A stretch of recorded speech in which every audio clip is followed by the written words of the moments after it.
सभी को good morning. आज हम लोग क्लास 12 का इतिहास का अध्याय 2 का अध्ययन करेंगे, जिसमें हम लोग 40 क्वेश्चन को कवर करेंगे, जो 2023 के बोर्ड एग्ज़ाम में महत्वपूर्ण प्रश्न हो सकता है। हमारा पहला प्रश्न है, अशोक किस वंश का शासक था?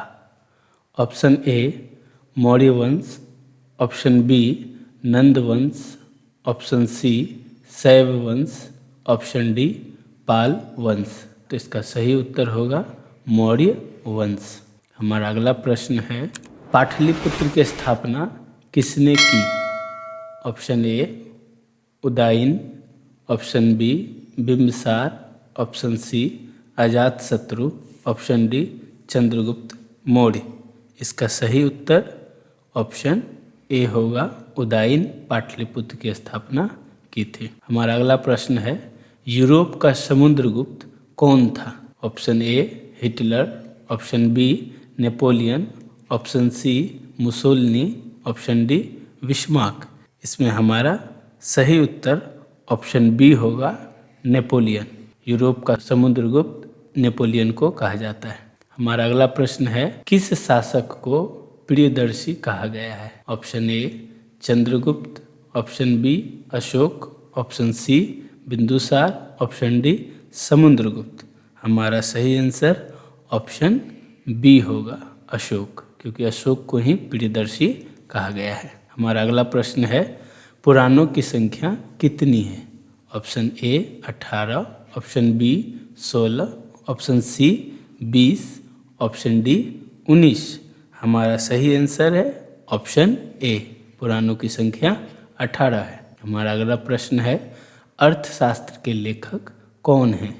Option A Valmiki, option B Vedvyas, option C Kautilya या चाणक्य, ऑप्शन डी मनु। हमारा सही आंसर जो है वो ऑप्शन सी है, कौटिल्य या चाणक्य को अर्थशास्त्र का लेखक कहा गया है। हमारा अगला प्रश्न है, पंच चिन्ह वाले सिक्के बने होते हैं? ऑप्शन ए तांबा, ऑप्शन बी सोना, ऑप्शन सी चांदी, ऑप्शन डी बी एवं सी दोनों। हमारा सही आंसर है ऑप्शन डी, यह सोना और चांदी दोनों से मिलकर बने होते हैं। हमारा अगला प्रश्न है, पाटलिपुत्र नगर की स्थापना की गई थी? ऑप्शन ए बिंबिसार के द्वारा, ऑप्शन बी उदयभद्र द्वारा, ऑप्शन सी मुंडक के द्वारा, ऑप्शन डी अजातशत्रु के द्वारा। हमारा सही आंसर है ऑप्शन बी, उदयभद्र के द्वारा पाटलिपुत्र नगर की स्थापना की गई थी। हमारा अगला प्रश्न है, भारत का नेपोलियन किस शासक को कहा जाता है? Option A Akbar, option B Samudragupta, option C Ashoka, option D Chandragupta Maurya. हमारा सही उत्तर है ऑप्शन बी, समुद्रगुप्त। भारत का नेपोलियन समुद्रगुप्त को कहा जाता है। हमारा अगला प्रश्न है, कनिष्क का राज्यारोहण कब हुआ था? ऑप्शन ए 98 ईस्वी में, ऑप्शन बी 78 ईस्वी में, ऑप्शन सी 48 ईस्वी में, ऑप्शन डी 88 ईस्वी में। हमारा सही उत्तर होगा ऑप्शन बी, 78 ईस्वी में कनिष्क का राज्यारोहण हुआ था। हमारा अगला प्रश्न है, मौर्य साम्राज्य का प्रथम शासक कौन था? Option A Ashoka, option B Bindusara, option C Chandragupta Maurya, option D Mahendra. हमारा सही उत्तर ऑप्शन सी होगा, चंद्रगुप्त मौर्य। हमारा अगला प्रश्न है, मेगास्थनीज कौन था? ऑप्शन ए व्यापारी, ऑप्शन बी राजदूत, ऑप्शन सी यात्री, ऑप्शन डी गुलाम। हमारा सही उत्तर ऑप्शन बी, राजदूत। मेगास्थनीज राजदूत थे। हमारा अगला प्रश्न है, मौर्य साम्राज्य का तृतीय शासक कौन था? Option A Chandragupta Maurya, option B Ashoka, option C Mahendra, option D Bindusara. हमारा सही उत्तर ऑप्शन बी होगा, अशोक। हमारा अगला प्रश्न है, वेदों की संख्या कितनी है? Option A 5, option B 4, option C 8, option D 6। हमारा सही उत्तर ऑप्शन बी होगा 4। वेदों की संख्या 4 है। हमारा अगला प्रश्न है 16 महाजनपदों में सबसे शक्तिशाली महाजनपद कौन था? Option A Avanti, option B Gandhar, option C Magadh, option D Kaushal. हमारा सही उत्तर ऑप्शन सी होगा मगध। हमारा अगला प्रश्न है भारतीय इतिहास का कौन सा काल स्वर्ण काल के नाम से जाना जाता है? ऑप्शन ए गुप्त काल, ऑप्शन बी मुगल काल, ऑप्शन सी अंग्रेजों का काल, ऑप्शन डी मौर्य काल। हमारा सही उत्तर ऑप्शन ए होगा गुप्त काल। हमारा अगला प्रश्न है प्रयाग प्रस्तुति की रचना किसने की थी? Option A Vanabhatta, option B Kalidas, option C Patanjali, option D Harisen. हमारा सही उत्तर ऑप्शन डी होगा हरिसेन। हमारा अगला प्रश्न है जनपद शब्द का शाब्दिक अर्थ क्या है? ऑप्शन ए जहाँ लोग अपना घर बनाते हैं, ऑप्शन बी जहाँ लोग अपना मवेशी रखते हैं, ऑप्शन सी गणसंघ, ऑप्शन डी ए एवं बी दोनों। हमारा सही उत्तर ऑप्शन ए होगा जहाँ लोग अपना घर बनाते हैं। हमारा अगला प्रश्न है कलिंग युद्ध कब हुआ था? ऑप्शन ए 251 ईसा पूर्व, ऑप्शन बी 263 ईसा पूर्व, ऑप्शन सी 253 ईसा पूर्व, ऑप्शन डी 261 ईसा पूर्व। हमारा सही उत्तर ऑप्शन डी होगा 261 ईसा पूर्व। हमारा अगला प्रश्न है जीवक वैद्य किस वंश के काल में था?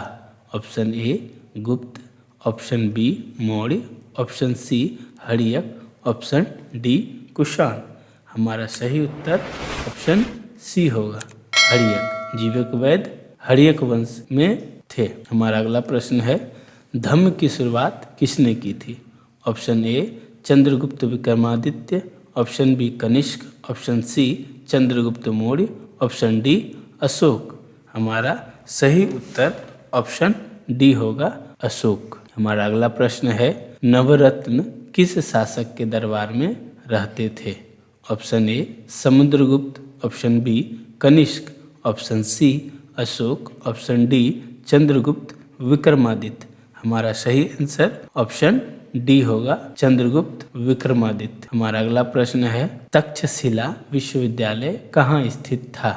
Option A Bharat, option B Burma, option C Pakistan, option D Bangladesh.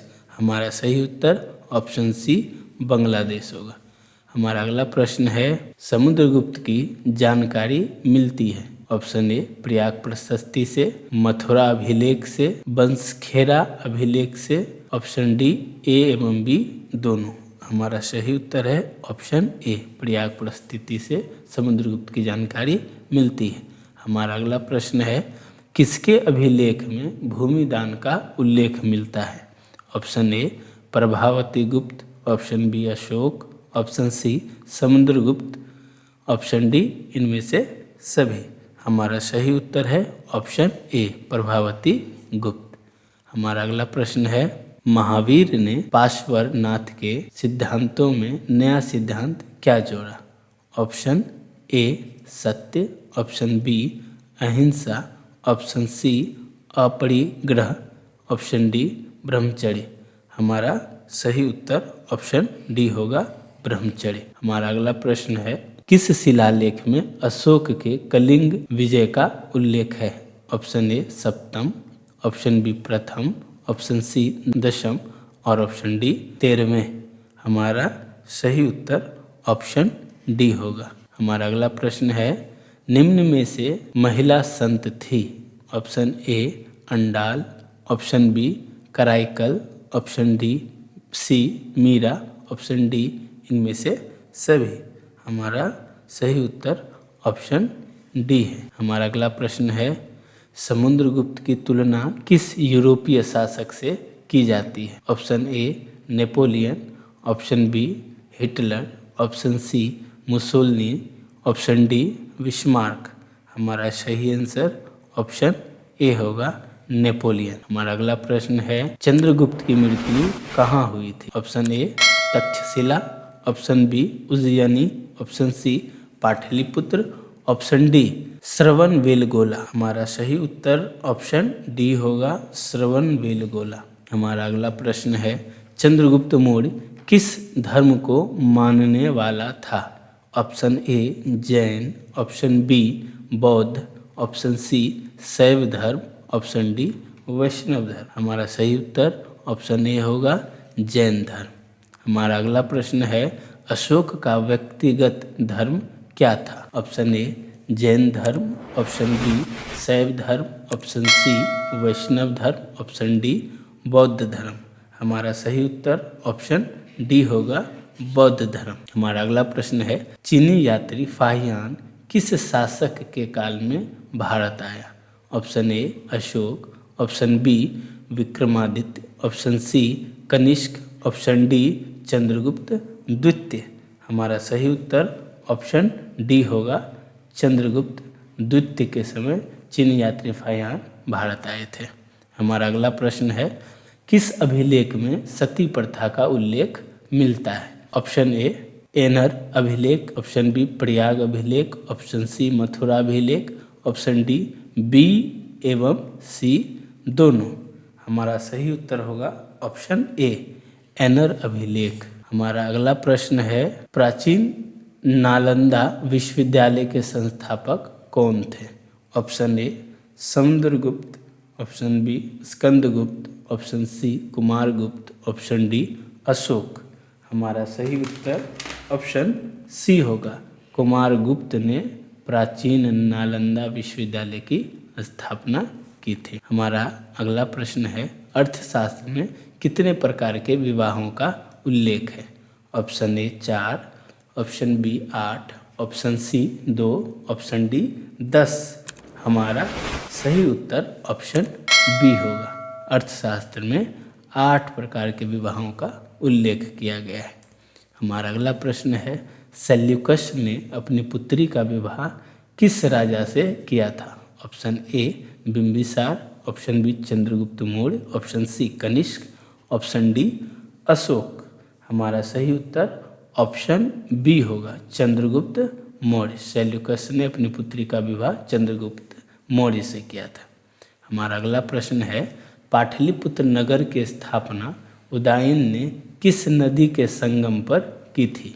Option A Son, option B Punpun, option C Ganga, option D इनमें से सभी। हमारा सही उत्तर होगा इनमें से सभी। हमारा अगला प्रश्न है, मौर्य काल के टकसाल का प्रधान कौन होता था? ऑप्शन ए मुद्राध्यक्ष, ऑप्शन बी कोषाध्यक्ष, ऑप्शन सी पन्याध्यक्ष, ऑप्शन डी लक्षणाध्यक्ष। हमारा सही उत्तर ऑप्शन डी लक्षणाध्यक्ष होगा। हमारा अगला प्रश्न और अंतिम प्रश्न है, इंडिका की रचना किसने की? हमारा ऑप्शन है, option A Kautilya, option B Megasthenes, option C Alberuni, option D Itsing. जिसमें हमारा सही उत्तर होगा ऑप्शन बी मेगास्थनीज। इस प्रकार से हमारा 40 महत्वपूर्ण ऑब्जेक्टिव प्रश्न पूरा हुआ। अगर यह वीडियो आपको अच्छा लगा तो लाइक करें, सब्सक्राइब करें, कमेंट करें और शेयर करें। धन्यवाद।